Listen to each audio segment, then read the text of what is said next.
Hello students, हमारे JEE advance के PY Q के सॉल्यूशन की सीरीज में आज हम एक क्वेश्चन लाए जो कि जेई एडवांस 2021 से है। और अगर आपको मेरे सॉल्यूशन अच्छे लग रहे हैं तो please subscribe the channel and hit the like button. A heavy nucleus N at rest undergoes fission in which N transform into P and Q, where P and Q are two lighter nuclei. Let delta equal to Mn minus Mp minus Mq, where Mp, Mq and Mn are masses of P, Q and N respectively. Ep and Eq are kinetic energies of P and Q respectively. The speed of P and Q are Vp and Vq respectively. If c is the speed of light, which of the following statement is और are correct. तो देखो question में ये बोल रहा है हमको कि जो ये एन वाला न्यूक्लिया ये तो रेस्ट पे था, अब ये फिजन होकर टूटा है पी और क्यू में। तो एक बात पक्की है, अगर ये रेस्ट पे था तो और मोमेंटम कंजर्व रखना है तो ये जो पी और क्यू है ये पक्के से ऑपोजिट डायरेक्शन में ही मूव कर सकते हैं। यानी स्पीड तो हमेशा पॉजिटिव होती है लेकिन इनकी वेलोसिटी एक दूसरे की नेगेटिव होगी। अब आते हैं अपन आगे की चीज़ पे। तो मेनली इस क्वेश्चन को देखेंगे तो उसमें एनर्जीज और मोमेंटम की बात हो रही है, और वैसे भी अपने पास कोई रिएक्शन है दोनों एनर्जी और मोमेंटम दोनों क्या होने चाहिए, कंजर्व। तो सब क्वेश्चन करने के लिए हम सबसे पहले लीनियर मोमेंटम कंजर्व लगा देते हैं, क्योंकि यहाँ कोई एक्सटर्नल फोर्स नहीं है।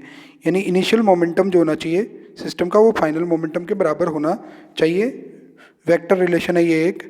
हमारे पास इनिशियल मोमेंटम 0 है तो अपन लिख सकते हैं final momentum equal to M P into V P minus V Q into M Q. Minus इसलिए लगाया क्योंकि वेलोसिटी ऑपोजिट होगी। M P V P is equal to M Q V Q, और अपन लिख सकते हैं V P by V Q is equal to M Q by M P. तो ये हमारे पास रिलेशन आ गया है जिसको अपन ऑप्शन नंबर सी बोलेंगे, और ये बिल्कुल सही है। अब अपन आते हैं एनर्जी वाले के लिए। तो एनर्जी भी किसी भी रिएक्शन में कंजर्व होनी चाहिए। अगर अपन एनर्जी कंजर्वेशन यहाँ पर लगाएंगे तो एक बात सबको समझनी है कि मास एनर्जी को भी इंक्लूड करना पड़ेगा। तो अपन मास एनर्जी को भी इंक्लूड करेंगे तो रिएक्शन में एन के पास कौन सी एनर्जी है, सिर्फ मास एनर्जी है।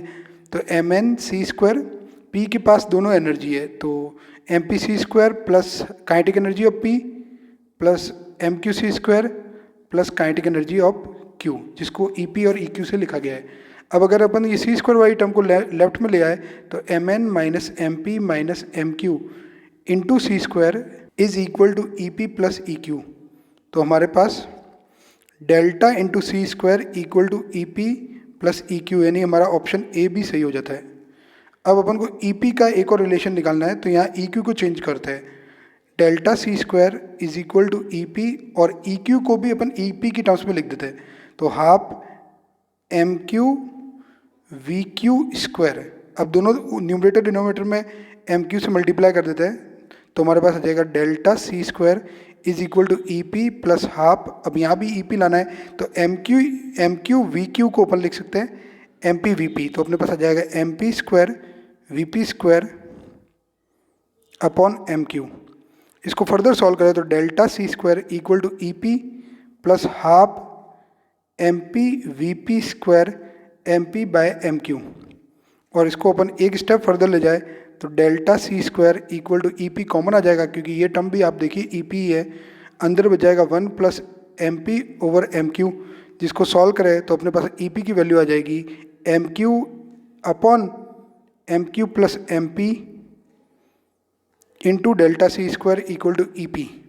तो अपन देखते हैं जो बी ऑप्शन है उसमें एम पी न्यूमरेटर में, जबकि हमने जो निकाला है उसमें एम क्यू न्यूमरेटर में, तो पक्के से जो बी ऑप्शन है वो रॉन्ग है। अब लास्ट ऑप्शन के लिए अपन देखते हैं जो कि मोमेंटम की बात कर रहा है।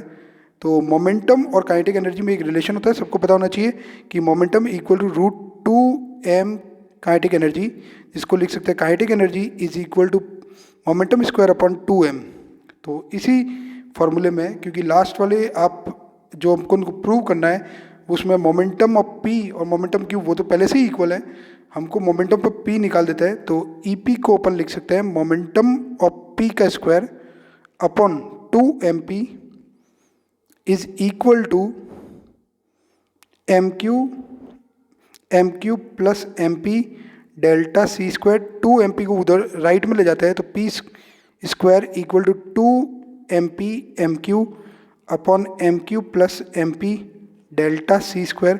अब ये जो टर्म है ये हमारी रिड्यूस मास है, तो हम लिख सकते हैं P is equal to √2 reduce mass delta और C² का √C हो जाएगा। तो ऑप्शन डी हमको बिल्कुल सही लग रहा है। Thank you.